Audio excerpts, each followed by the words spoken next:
Hello दोस्तों, मैं doctor Sanju और स्वागत है आपका मेरे इस YouTube चैनल में। दोस्तों, आज के हमारे इस वीडियो में हम बात करने वाले हैं कि कई बार प्रेगनेंसी के दौरान कुछ ऐसी गलतियां हो जाती हैं जिसका इफेक्ट आपके होने वाले बच्चे पे पड़ता है और कुछ ऐसी प्रॉब्लम्स होती हैं जिसकी वजह से आपके होने वाले बच्चे को पूरी लाइफ सफ़र करना पड़ता है।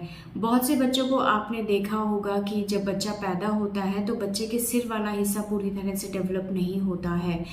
नॉर्मल बच्चों की तरह उनका सर नहीं होता है और देखने पे भी वो बच्चे थोड़े से एबनॉर्मल दिखाई देते हैं। ऑटिज्म एक बीमारी होती है जिसके अंदर बच्चा मंदबुद्धि पैदा होता है। इस तरह के बच्चे भी आपने देखे होंगे, इस बीमारी के बारे में आपने सुना होगा। कई बार आपने कई बच्चों को देखा होगा या सुना होगा कि जो रीढ़ की हड्डी का एंड वाला पार्ट होता है, कमर के पीछे की तरफ जो सबसे निचला हिस्सा होता है रीढ़ की हड्डी का, वहाँ पे बच्चों के अंदर एक गांठ जैसा पाया जाता है जहाँ पे बाल भी आपको दिखाई दे सकते हैं। ये स्पाइना बाइफिडा की प्रॉब्लम होती है और ये बहुत से बच्चों में होती है।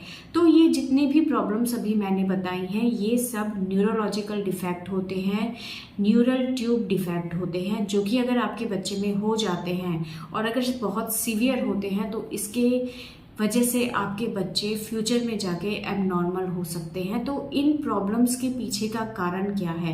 प्रेगनेंसी में बहुत बार बहुत सी गर्भवती महिलाएं डॉक्टर के पास नहीं जाती हैं। उनको ये लगता है कि हमें किसी तरह की कोई प्रॉब्लम नहीं है तो हम डॉक्टर के पास क्यों जाएं। लेकिन बहुत सी ऐसी बीमारियां होती हैं जो भी मैंने अभी बताई हैं।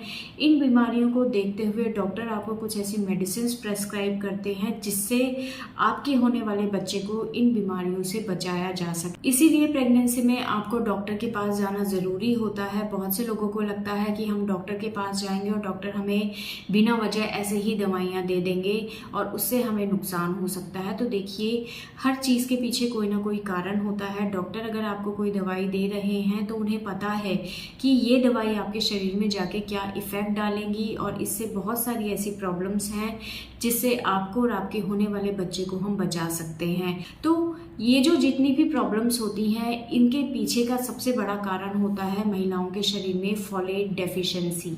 फॉलेट जो होता है वो एक तरह का विटामिन बी होता है जो कि अगर आपके शरीर में नहीं होता है या इसकी डेफिशिएंसी आपके शरीर में होती है तो बच्चे में भी इस चीज़ की डेफिशिएंसी होने लग जाती है और इस चीज़ के इफ़ेक्ट फिर उसके ऊपर आने लगते हैं। शुरुआत के दिनों में यानी कि 1.5 महीने के आसपास बच्चे के अंदर एक न्यूरल ट्यूब, एक स्ट्रक्चर होता है, वो बनने लगता है। ये न्यूरल ट्यूब जो होती है वो फ्यूचर में जाके आपके बच्चे का ब्रेन यानी कि दिमाग वाला हिस्सा बनाती है और आपकी रीढ़ की हड्डी को बनाती है। अगर इस न्यूरल ट्यूब में किसी भी तरह का कोई डिफेक्ट हो जाता है इस फॉलेट की डेफिशिएंसी की वजह से, तो ये न्यूरल ट्यूब से जो हिस्से बनने वाले होते हैं जैसे कि दिमाग वाला हिस्सा या रीढ़ की हड्डी वाला हिस्सा, वो प्रॉपर तरीके से नहीं बन पाते हैं। उसके अंदर किसी तरह का डिफेक्ट हो सकता है। अगर इसमें प्रॉब्लम हो जाए तो बच्चे के सिर वाला हिस्सा पूरी तरह से नहीं बन पाता है या बच्चे की रीढ़ की हड्डी में कुछ इस तरह की प्रॉब्लम्स हो जाती हैं जिससे रीढ़ की हड्डी वाला हिस्सा पूरी तरह से नहीं बन पाता है और बहुत सारी प्रॉब्लम्स इसकी वजह से होने लगती हैं। तो इस चीज़ की डेफिशिएंसी को दूर करने के लिए गर्भवती महिलाओं को अपने खाने में हरी सब्जियां ज़्यादा से ज़्यादा लेना है। फ्रूट्स आप ज़्यादा से ज़्यादा ले सकते हैं, आप ड्राई फ्रूट्स ले सकते हैं। इसके अलावा आप जितने भी डेयरी प्रोडक्ट्स होते हैं उनको आप रेगुलर अपनी डाइट में बनाए रखें।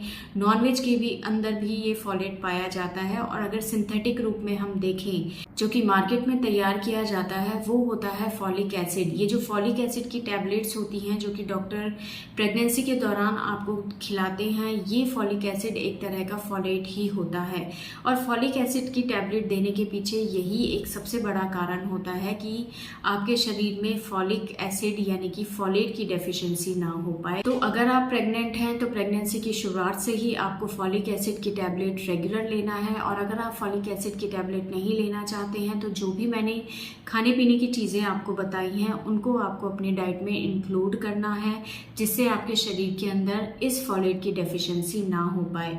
क्योंकि अगर इस फॉलिक एसिड यानी कि फॉलेट की डेफिशिएंसी आपके शरीर में हो जाती है है तो आपके होने वाले बच्चे में एनेन्सेफेली जैसी प्रॉब्लम हो जाती है, जिसकी वजह से बच्चे का जो दिमाग वाला हिस्सा होता है वो पूरी तरह से डेवलप नहीं हो पाता है, या बच्चों में स्पाइना बाइफिडा जैसी प्रॉब्लम्स हो सकती हैं, जिसके अंदर जो रीढ़ की हड्डी का निचला हिस्सा होता है उसमें कई बार प्रॉब्लम आ जाती है, वो हिस्सा पूरी तरह से बन नहीं पाता है या वो खुला रह जाता है, तो बच्चे में न्यूरोलॉजिकल प्रॉब्लम्स हो सकती हैं और इनकी वजह से आपके जो बच्चे हैं वो एबनॉर्मल हो सकते हैं, उनको ऑटिज्म जैसी प्रॉब्लम हो सकती है या वो मंद बुद्धि हो सकते हैं, उनको चलने फिरने में प्रॉब्लम हो सकती है। इस तरह के बच्चे लेट चलना सीखते हैं या कई बार चल भी नहीं पाते हैं, लैट्रिन बाथरूम करने में उनको प्रॉब्लम रह सकती है और ये प्रॉब्लम्स इस तरह की होती हैं जिनकी वजह से पूरी लाइफ बच्चे को सफ़र करना पड़ सकता है। ये चीज़ बाद में ठीक भी नहीं हो पाती है किसी भी तरह की सर्जरी से।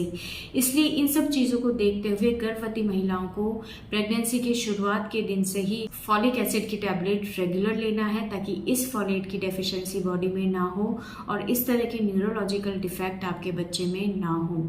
तो दोस्तों ये था आज का हमारा वीडियो। अगर इस वीडियो से रिलेटेड आपके किसी भी तरह के कोई सवाल हैं जो आप हमसे पूछना चाहते हैं तो आप हमें कमेंट कर सकते हैं और हमारे आने वाले वीडियोस को देखने के लिए हमारे इस चैनल को सब्सक्राइब ज़रूर करें।